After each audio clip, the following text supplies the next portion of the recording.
So if this Lego block is white, you mentioned there's a case where it could be true, false, or both, which is where I think things are starting to get interesting.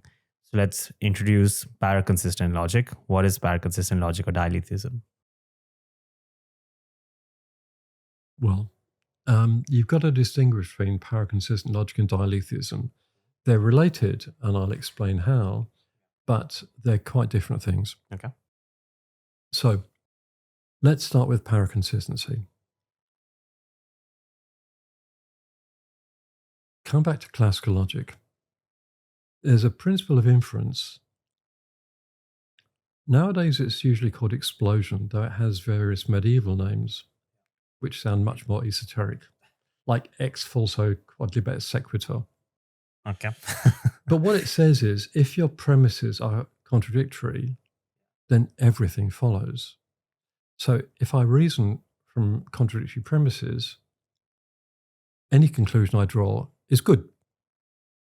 So here is an instance. Let's suppose that Trump is corrupt and Trump is not corrupt. Then it follows that our sun has only 3 planets, or that the moon is made of green cheese, or that God created the world 3 seconds ago, or anything. Now, if you tell people who've never studied logic that that's a good inference, they'll go, what? It's highly counterintuitive. Yeah. Okay. But it's valid in classical logic, and there are good reasons for this. It's not as stupid as it sounds. But it is highly counterintuitive. And that has led some logicians to say, well, it shouldn't really be counted as a valid inference in a good logical theory. So, especially since about the 1950s, we've seen the development of logics in which that inference is not a valid inference, and those are called paraconsistent logics. Now, I warned you that classical logic is not the same as syllogistic. Syllogistic is actually a paraconsistent logic, and Aristotle himself points this out in the Analytics. So in one sense, paraconsistent logic is not new. But the use of mathematical techniques has changed the game, as I explained. And classical logic, this principle of inference is certainly valid. So modern mathematical paraconsistent logics are very different from syllogistic, just because of the nature of the subjects has changed so much. But that's paraconsistency.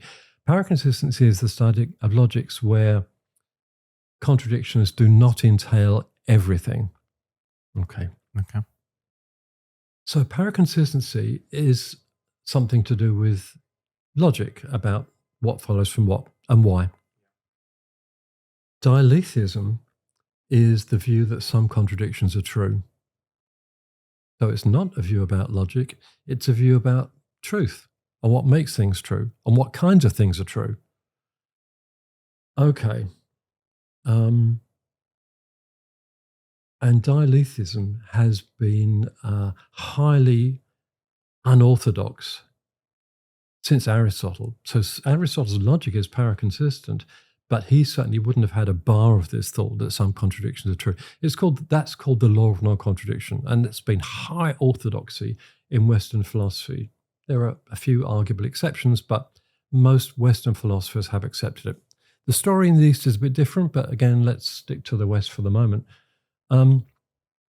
Now, what's the connection between paraconsistency and dialetheism? Well, if you think that some contradictions are true, and if you think that everything follows from a contradiction, you've got to infer that everything is true, because everything follows from a contradiction. And, okay, that really is wacky. Okay. So if you're a dialetheist, then, unless you're a wacky dialetheist, and there may be some, you've got to use a paraconsistent logic. So that's a connection in one way. Dialetheism really requires the use of a paraconsistent logic, but most paraconsistent logicians are not dialetheists.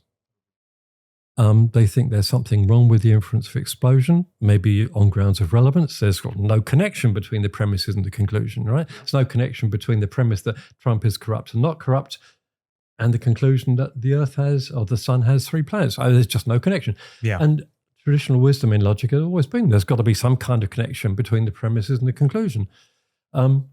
So you can be driven to endorse a paraconsistent logic for many reasons.